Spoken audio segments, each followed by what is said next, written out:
himself in light,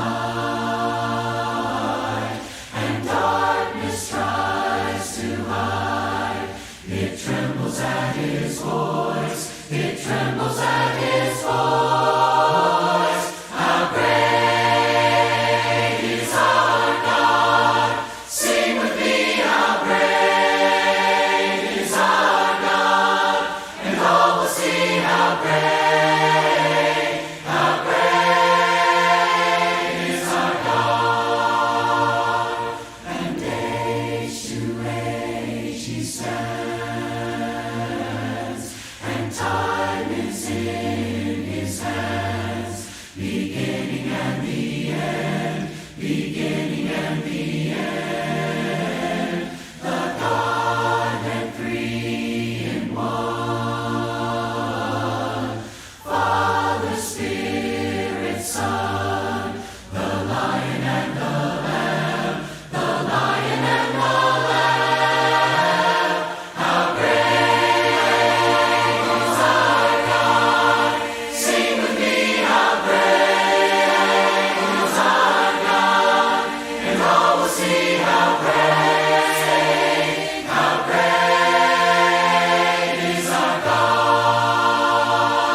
settle by the sea. I know your hand is always there to guide me. You are there, you are there, you are there, you are there. Where can I go from your presence? Trouble is in my way, you're already there. You will not go from my presence. Before a word of mine is said, if in the depths I lay my head, in the shadow of your wings you're there to hide me. You are there, you are there, you are there, you are there, you are there, you are there, you are there, you are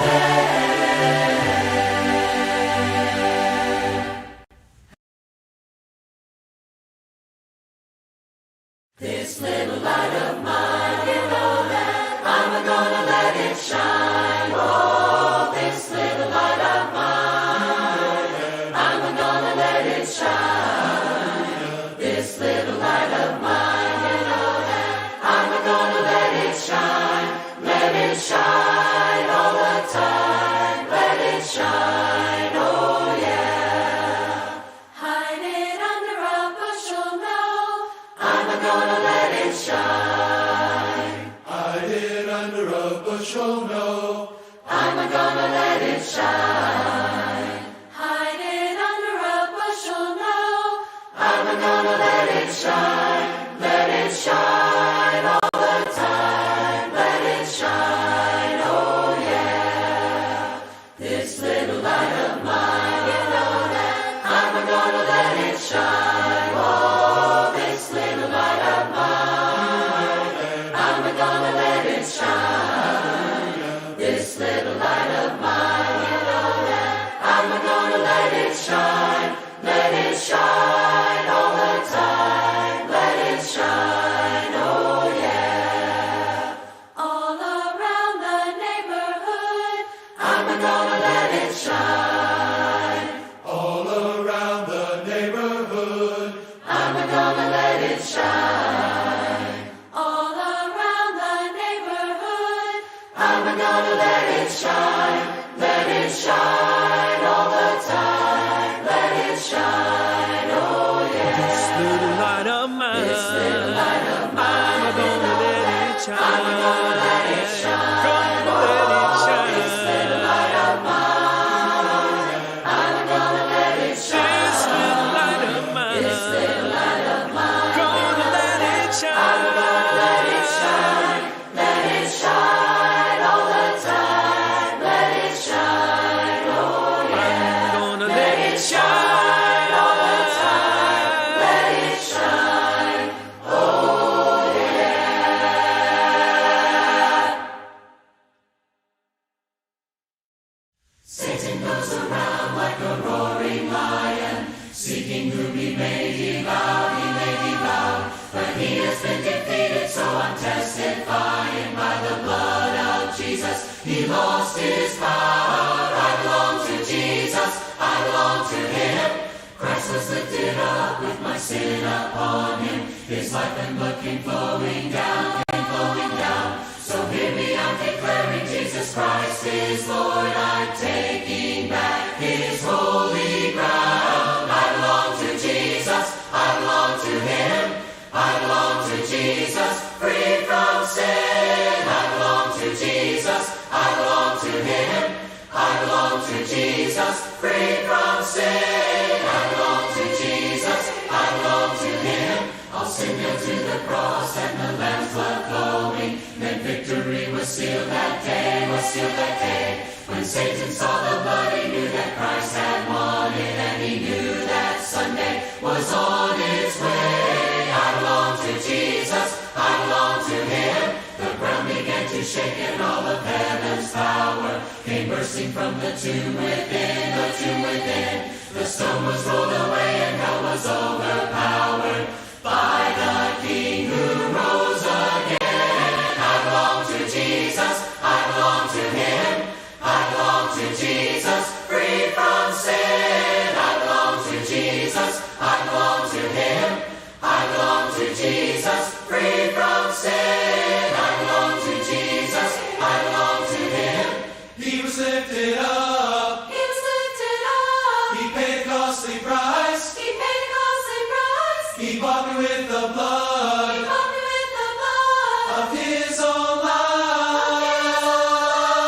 Christ Christ the King now reigning. Christ the King now reigning. He wears the victor's crown. He wears the victor's crown. Satan was defeated Satan was defeated. when the blood flowed down. I belong to Jesus, I belong to Him. I belong to Jesus, free from sin. I belong to Jesus, I belong to Him. I belong to Jesus, free from sin. I belong to Jesus, I belong to Him.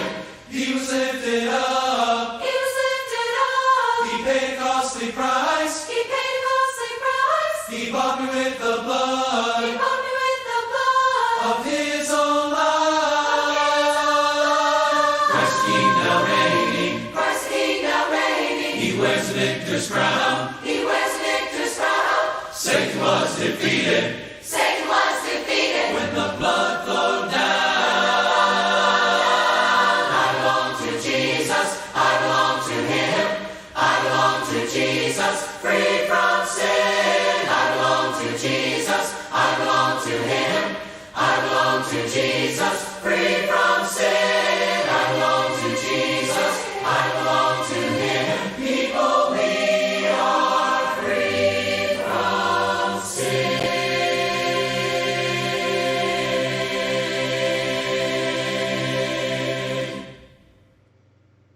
Well, good evening from Gallup, New Mexico on this Sunday evening. Hope that you've had a wonderful day. It's been a beautiful day here in Gallup, nice and warm. We don't have the wind that we had yesterday that was so awful. So it's been very pleasant outside. I hope that that's been the case where you are as well. Hope that you and your family are well. And I want to thank you for joining us tonight for our Sunday evening study. We're going to sing a little bit more here in just a moment. And then last week we began a series that I actually did in 2016. And this is on recording. A series of lessons based on the book, 7 Habits of Highly Effective Teens. You can see the cover there on your screen. A book written by Sean Covey, based on his father's book, The 7 Habits of Highly Effective People, that has been a bestseller now for 30 so years, maybe 40 years. And it's just got a lot of good practical information.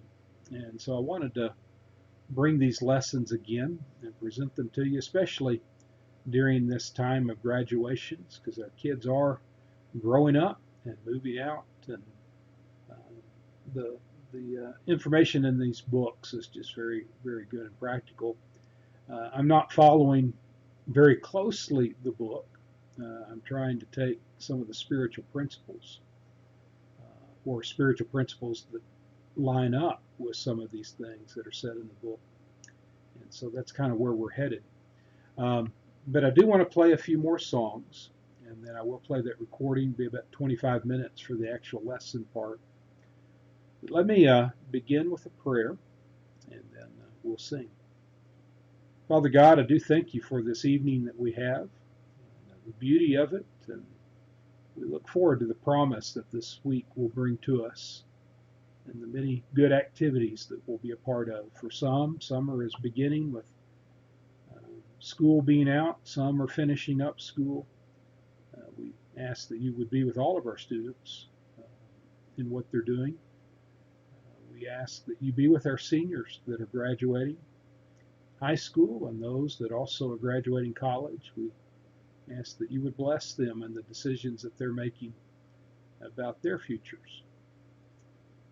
Father, we do thank you for the healing that you have brought to our land and to our world. And we continue to ask for that. And Father, again, we thank you for this opportunity to be together tonight. Be with our worship, be with our study. In Jesus we pray. Amen. Let's sing 3 or 4 songs together, and then I'll begin the recording of the lesson.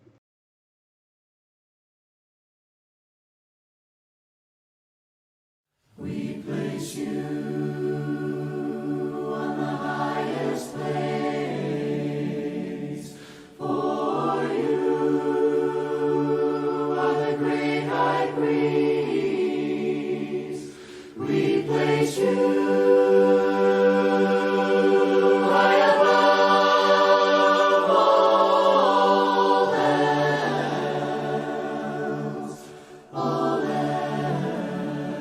else, and we come to you and worship at your feet.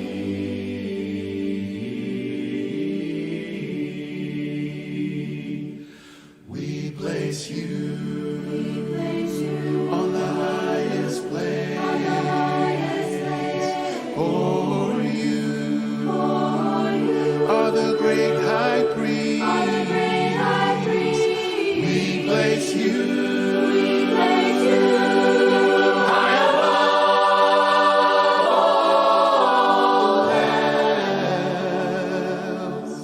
all else, and we come to you and worship at your feet.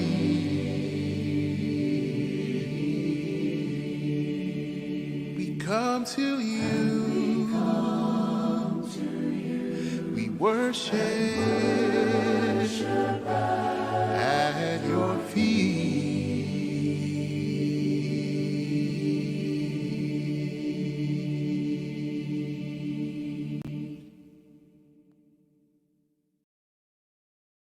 I love you, Lord, and I lift my voice to worship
Last week we started looking at 7 habits of highly effective teens. This is based on a book that has been quite popular over the past many years. In turn, that book is based on another book that is more of a classic, 7 Habits of Highly Effective People. It's written by a father-son. Stephen Covey wrote the original, and then Sean Covey has written this book, directed primarily at teens. And so as we go through this, that's my primary audience, is our teenagers, our young people. But I'm really speaking to all of us, because because this is good information for each of us. I mentioned last week that these books aren't necessarily spiritually grounded, but they have spiritual principles. And so I'm trying on each one of these lessons to go back to the Bible and find some insight related to what's being suggested here. Basically, it's 7 habits, 7 ways of living that can contribute to our success in life, that can help us accomplish those dreams that we would like to accomplish in life, and do good things, because I think we all have that intent. Last week we looked at the first of these 7 habits, which is the idea of being proactive in life, which means we're going to try to be in the driver's seat of our life.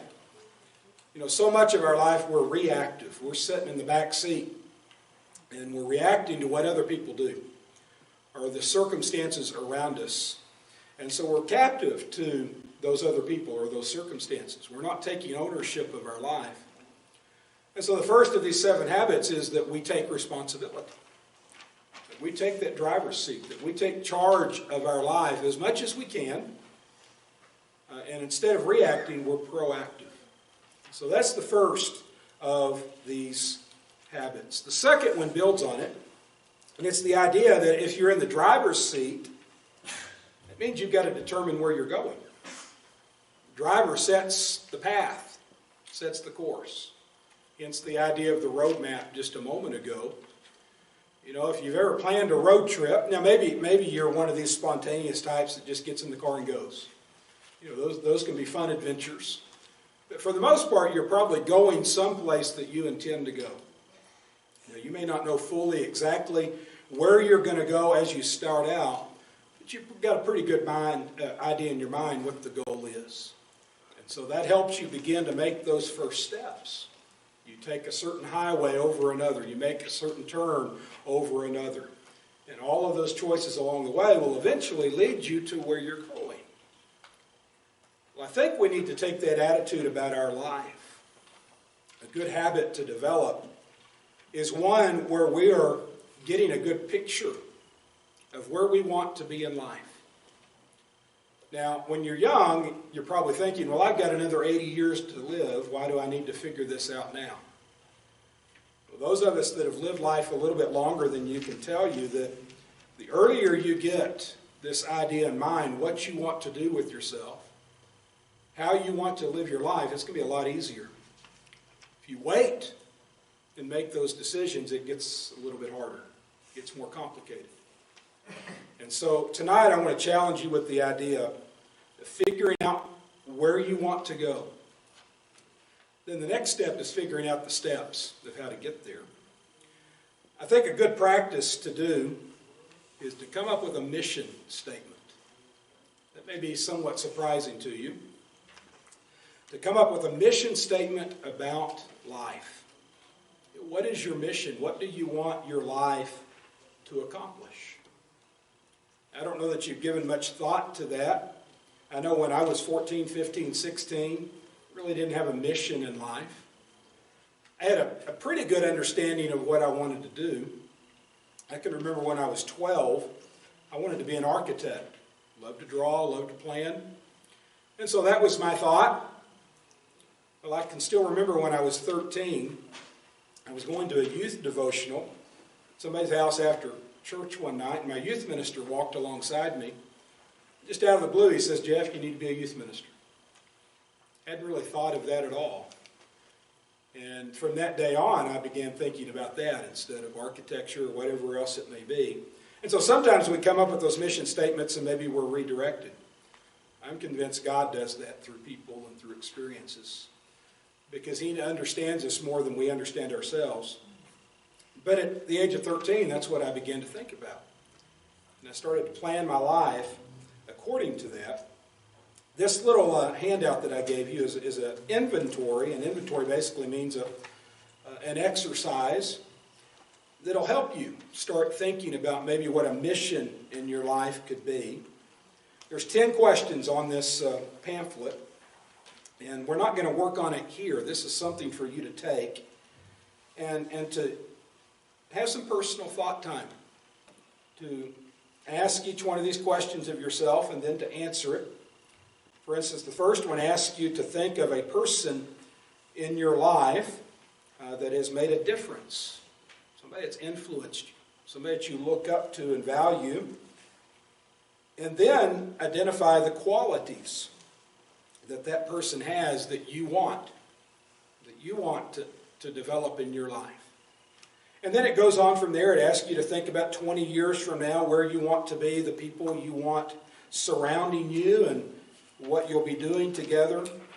The third one's kind of interesting. It's envision a steel beam, 6 inches wide, that's spread between two buildings, and it asks what you would be willing to do to go across that. It would be $1,000, $1 million. What would it be to get you to make that journey across that narrow beam? Number 4 asks you if you could be stuck in a library all day. I know most of us would probably say that's the most boring thing you can think of, but just pretend. If you're in a library, what would you like to study for that day? Number 5 asks you 10 things that you love to do, things that interest you, maybe hobbies, things that you want to do. Maybe it's items on a bucket list. I think all of you know what a bucket list is. Number 6 says describe a time when you were deeply inspired. You know, a moment in your life that moved you. Maybe it's a place that you were at, an experience, whatever it may be. Number 7 asks you to think of 5 years from now, being interviewed for a feature piece in a magazine.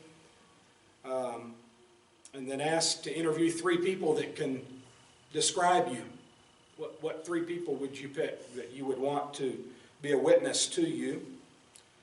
8 asks you to think of something that represents you, and then why does that represent you? Then on the back page is number 9. If you could spend an hour with any person who ever lived, who would that be? Why that person? What would you ask them? And so forth. And then number 10 talks about talents, how we all have talents.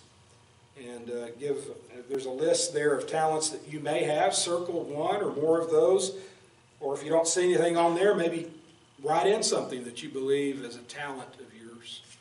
It's just a neat little exercise to get you to think about your life and the interest you have. And as you identify those, to begin to think about, well, what am I going to do 10 years from now, 20 years from now? What do I want my life to count for and to become? I think I got the slides out of order because the next slide is the one that says mission statement. So what is your mission? Think about that. Do some work on that. Now let's go back to the habit that I want us to think about tonight. A good habit to get into is we begin with the end in mind.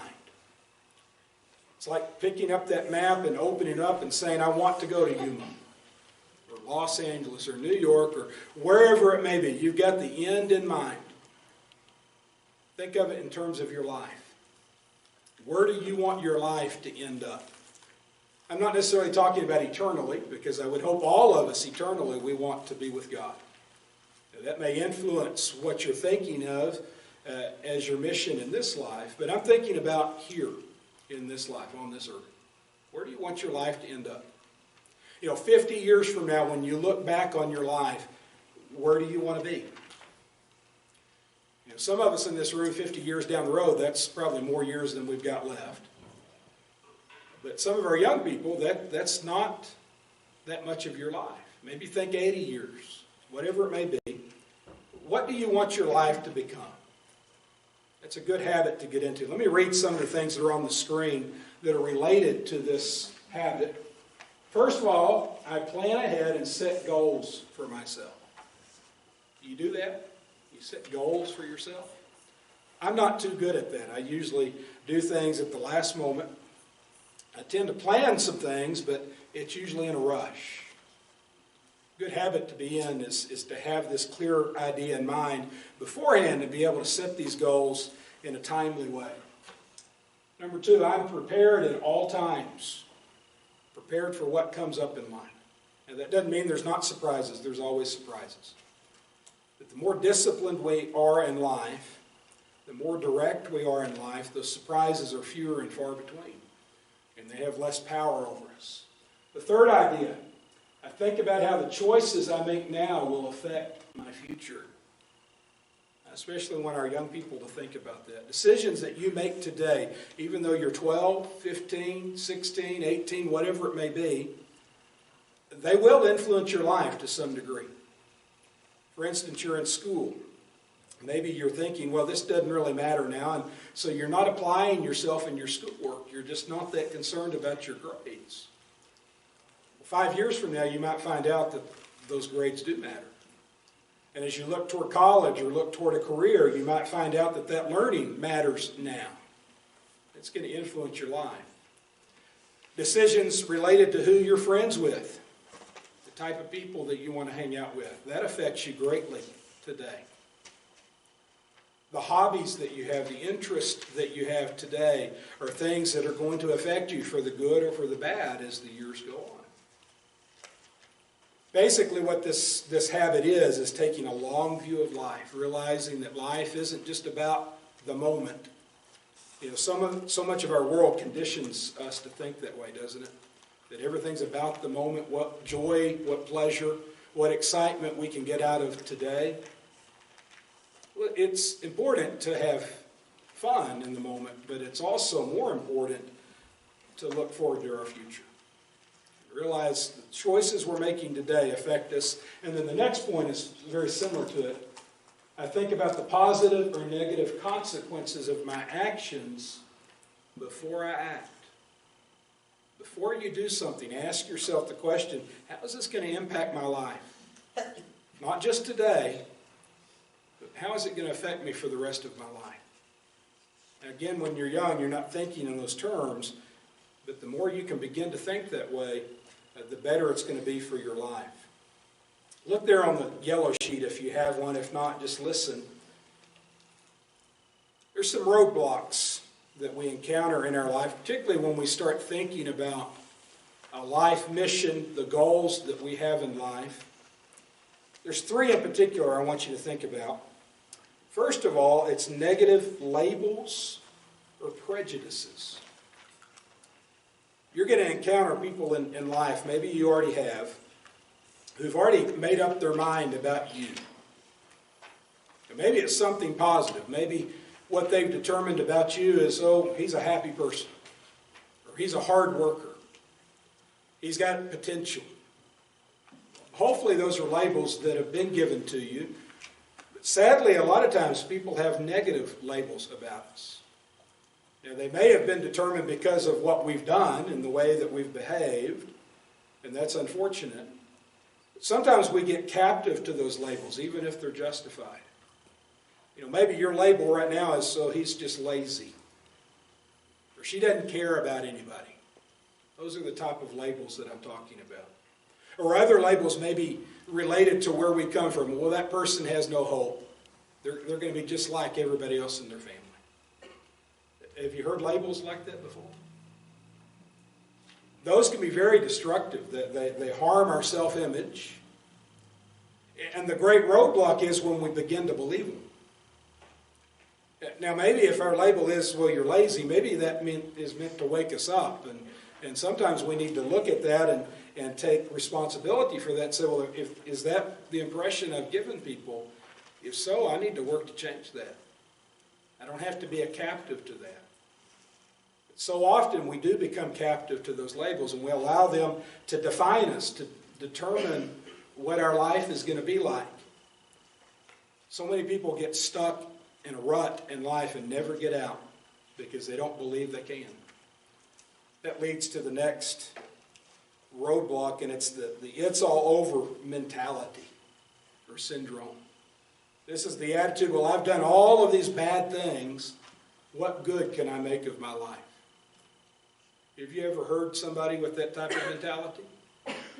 I have. It's somebody that's basically resigned to the fact that they can't do any good. They can't succeed. They can't accomplish anything. All they can do is mess things up. Well, that's a mental roadblock. Doesn't matter what we've done, we can always get past that. There's always hope. There's always potential. You know, that's the story of the gospel, really. The idea that we have potential. We can become something that we're not by the grace of God. and by the blessings that He provides to us.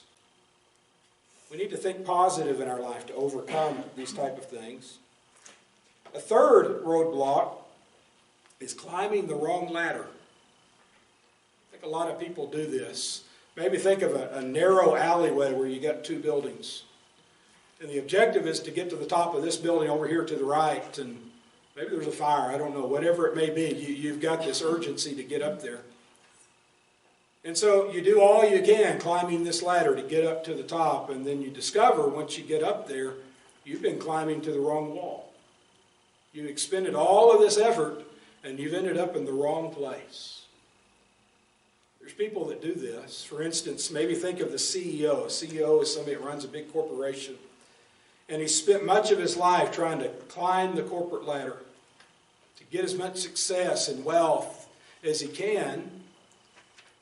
Somewhere along the road, he realizes that what he's been doing by climbing this ladder, he's been sacrificing family, friends, happiness, whatever it may be. He's been striving to accomplish things in his life, but yet he's been leaving out the truly valuable things. You ever known somebody like that? Maybe you found yourself like that. I've heard all sorts of stories like that, and in some ways I've lived that life too, thinking that I've been succeeding in some areas, but then I've been leaving out some very important things as well. That's a roadblock. So as we begin to clearly define where we're going, that's going to help us begin to define the steps we need to take. So hopefully we can avoid that roadblock. I like this quote by Dave Ramsey. Maybe some of you listen to Dave Ramsey, the financial counselor on the radio. He says, a goal without a plan is just a dream. Do you understand the reality of that? A lot of times we do have these goals in mind, but really they're just dreams. Because we have no clear sense of how we're going to get there. We don't have a clear commitment to get there. It's just some thought that's out there. Well, the key to making a mission statement and the key to making goals is to having some definite picture in mind of what we're dealing with and commitment that goes behind it. And so let me suggest some things about setting goals. First of all, number 4 on your sheet says achieving a mission in life will require setting many smaller goals. If you're thinking of a life mission, that's not something that's going to be achieved today or tomorrow or next year. It's something you've got to work toward. And so it's going to take some smaller steps. Here's some suggestions. First of all, when setting goals, count the cost. You know, when you figure in your mind what that life mission is, part of the process is then beginning to write out, well, what is this going to cost me? What am I going to have to do to accomplish that goal? Now, when you're 16 and you're figuring out where you want to be at the end of your life, you're not going to know all the cost. But you're going to know some of the initial cost. For instance, maybe right now you're thinking, well, I want to be a doctor. That's a wonderful goal to have. Well, what are you going to have to do at age 15 to make that happen? Well, first of all, you're going to have to do pretty good in school. You're going to have to start learning those basics in high school to begin to be able to prepare for college, and then you know that college is going to be a very difficult thing, so you're going to have to learn some study skills. You're going to have to learn some discipline about your life. So immediately you already know some of those things. And then you probably know enough to know, well, if I'm going to be a doctor, there's going to be a time investment. That probably means my social life is not going to be all what I would want it to be, so I'm going to have to sacrifice that. And then as you go along and you get closer and closer toward that goal of realizing that you're a doctor, there's going to be other costs as well. And so you need to know that as you go along. Maybe your goal is to be a good athlete. That means right now you're going to have to be conditioning your body and practicing and learning your sport and all of the things that go into that. And we could go down the line and talk about other goals that you might have. Each one of them are going to have costs associated with it. So when setting goals, count the cost. Turn to Luke chapter 14. Jesus describes this, the virtue of counting the cost. He tells a parable Luke chapter 14, he's ultimately talking about living a life of faith and how it's a matter of discipline. Notice verse 28, he says, "For which of you, wanting to build a tower, doesn't first sit down and calculate the cost to see if he has enough to complete it? Otherwise, after he has laid the foundation and cannot finish it, all the onlookers will begin to make fun of him, saying, 'This man started to build and wasn't able to finish.'" Think about all the unfinished projects in the world.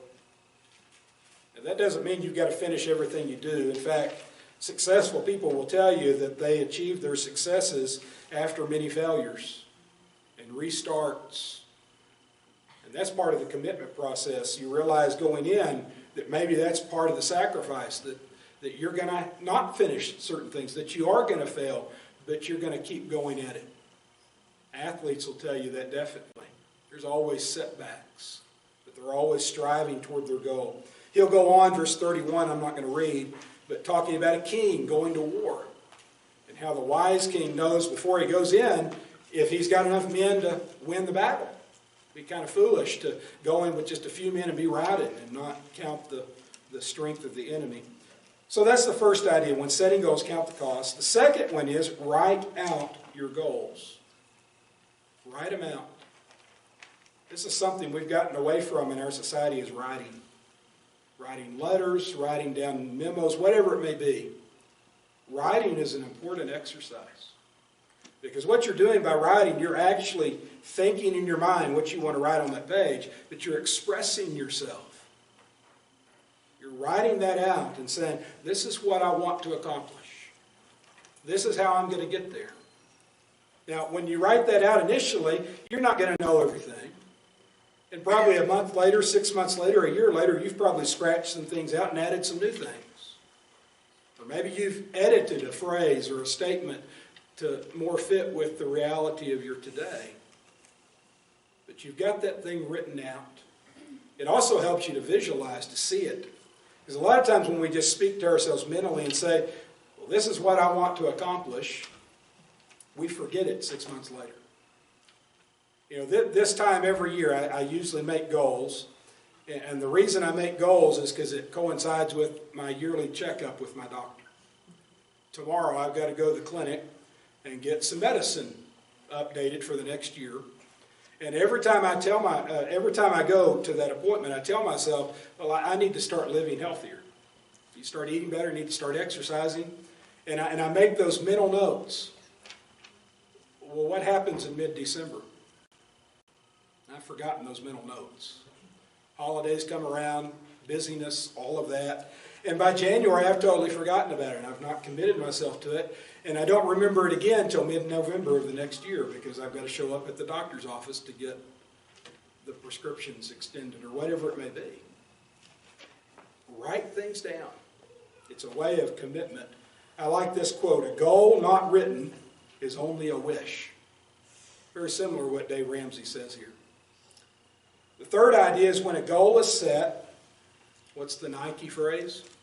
Just do it. A lot of times what we do, we make these mental notes. We may even write out a goal, but we don't commit ourselves to finishing it. And then we get all flustered and frustrated, well, I can't ever meet my goals. But if we set up to meet those goals and to accomplish those goals as we make them, it gets us further down the road. Now again, there's going to be some failures along the way, but we're committed to going that right way. Dreams are lost with idleness.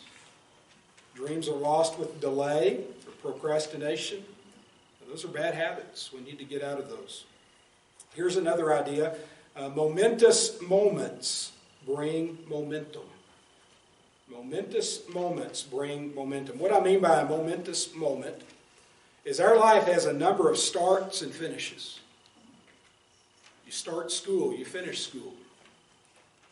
You start a job. That job comes to a completion. Maybe it's related to your health. Maybe it's related to other things in your life. All of those are momentous occasions to help us reorientate our life. That's what I love about January 1st. You know, every time the year changes, we all think about what we need to do better.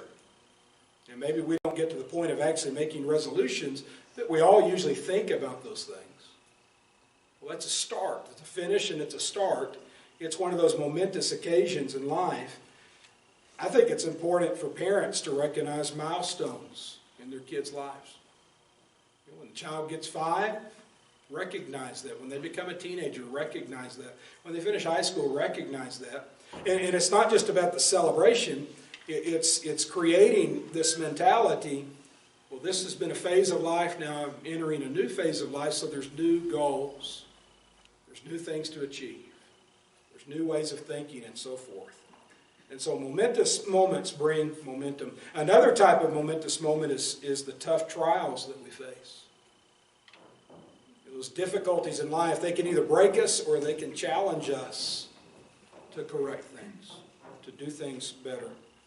I like this quote. It said, "Character is the discipline to follow through with resolutions or promises long after the spirit in which they were made has passed." Let me read that again. Character is the discipline to follow through with resolutions or promises long after the spirit in which they were made has passed. In other words, that's kind of like the coach midway through the season, reminding the team what those goals were at the beginning of the season. And pushing and striving and encouraging. Here's the last thing on this list. Goals are more easily accomplished when you rope up. I meant to have a picture illustrating this. We've got this climbing area out here at Manuelito. Not Manuelito, Mentmore. A little bit closer than that. If you go out there and watch these climbers, a lot of times they're doing it by themselves. But if they were to go to some more severe cliffs and mountainsides to climb, usually they're going to have a partner with them or a team with them. And maybe you've seen that where they're all connected with a rope or a chain or whatever it may be. And that's to, first of all, keep them safe. If one of them slips and falls, the others are able to hold them and keep them from falling. But it's also used as a way to help each other up the cliffside, or the mountainside. That's what's called roping up. Well, goals are more easily accomplished when you rope up. In other words, you borrow strength from others. The writer of Ecclesiastes describes this, I think it's in chapter 4, where it talks about the rope of 3 strands is stronger than 2, stronger than 1. There's a lot of truth to that, isn't there? You know, we need to rely on people for support, for accountability. You know, what that means is it's always good if you're setting a goal in life to let somebody else know what your goal is. They can help push you. They can encourage you. They can hold you accountable. I can remember when I grew up, there was a group of 5 of us. We started kindergarten together, went all the way through to college, and we've stayed in touch. 40 years later, we're still friends. Much of what I've done in life or accomplished in life, at least early in my life, was because of them encouraging me. And usually it was pushing me and even yanking me along to get me to accomplish certain things. That's this idea of accountability. Also, we had a sense of competition among us. We wanted to outdo one another. And we still have that somewhat.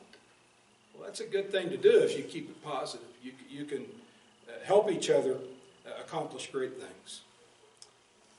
I want to end with this proverb, if I can get it to go on the screen. There it is. Proverbs 21 verse 5 says, "The plans of the diligent," that means wise, "surely lead to abundance. But everyone who is hasty comes only to poverty." Some translations use the word ruin. Notice the idea there, the wisdom of planning, of looking ahead. That's the second habit that we're talking about, having the end in mind as we set out. There's other passages that we could look at. I'm not going to take the time together tonight, but they're listed there on the page, and I want to ask that you read those this week. Each one of them speak to the idea of setting goals in our life, being disciplined in life. Philippians chapter 3 is one, Psalm 34, Proverbs 24, Proverbs 3, Philippians 4, James 4, John 6. And that's by no means an exhaustive list. There's probably another dozen or more passages in our Bible that speak to the wisdom of this idea. So we've had two habits so far. The first one is to be proactive. In other words, take charge of your life. Get in the driver's seat. And then secondly, have this goal in mind.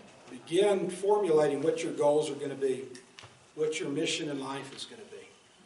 Next week, we'll add to that. We'll find the third habit. If you want to get ahead of me, you can go to Google and put habit 3. That's all you'll have to put. And it's going to come up with that habit. That's how well known this stuff is. So if you want to do that, you're welcome to do that. Jesus, you're my firm foundation. I know I can stand secure. Jesus, you're my firm foundation. I put my hope, I put my hope in your holy word. I put my hope, I put my hope in your holy word. I have a living hope. I have a living hope. I have a future. I have a future. God has a plan for me. God has a plan for me. Of this I'm sure. Of this I'm sure. Jesus, you're my firm foundation. I know I can stand secure. Jesus, you're my firm foundation. my hope, I put my hope in your holy word. my hope. I put my hope in your holy word. Your word is faithful. Your word is faithful. Mighty in power. Mighty in power. God will deliver me. God will deliver me. Of this I'm sure. Of this I'm sure. Jesus, you're my firm foundation. I know I can stand secure. Jesus, you're my firm I put foundation. my hope, I put my hope in your holy word. I put my hope, I put my hope in your holy word. Jesus, you're my firm foundation. I know I can stand secure. Jesus, you're my firm I put foundation. my hope, I put my hope in your holy word. I put my hope, I put my hope in your holy word. I put my hope, I put my hope in your holy word. my hope. I put my hope in your holy word. Thank you for being with me tonight. I hope that you'll look forward to the next lesson in this series. It is a good set of material for all of us to think about. I'm going to end with the song in just a moment. But before that, let me say a word about Wednesday. I'm going to be traveling this week. Nancy and I are going to Texas for Grace's graduation. And I don't think I'll be in a place where I can live stream a lesson for Wednesday night or a service for Wednesday night. I may go ahead and pre-record something and have it run on Facebook. I'm not sure that I can do that with YouTube, but I might end up doing that, or I might just not have a service Wednesday. So one of those two. If I don't have something, I'll let you know. That way you're not trying to find where I'm at. But we, of course, will meet next Sunday. And I hope that you'll be with us in person if possible. We have been steadily growing, getting people back each week. And we would love to have you come if you're close enough to be with us. But we'll also continue to live stream as well, so you'll be able to find us.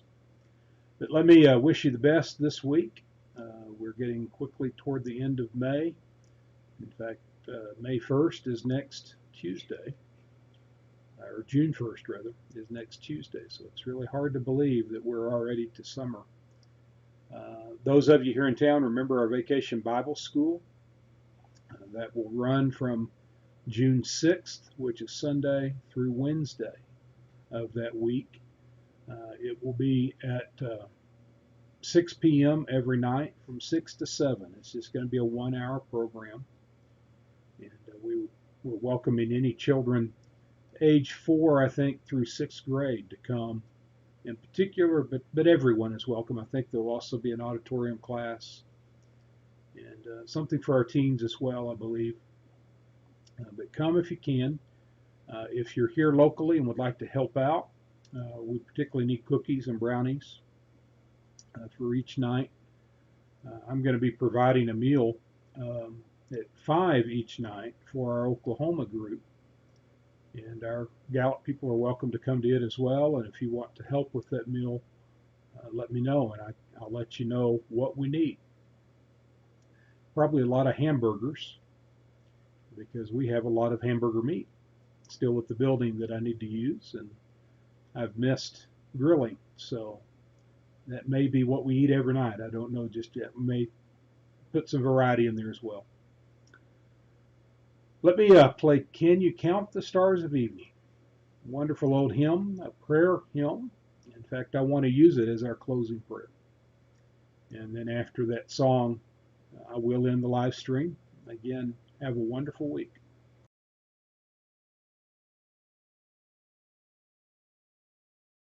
Can you count the stars of evening that are shining in the sky? Can you count the clouds that daily over all the world go by? God the Lord, who doth not slumber, keepeth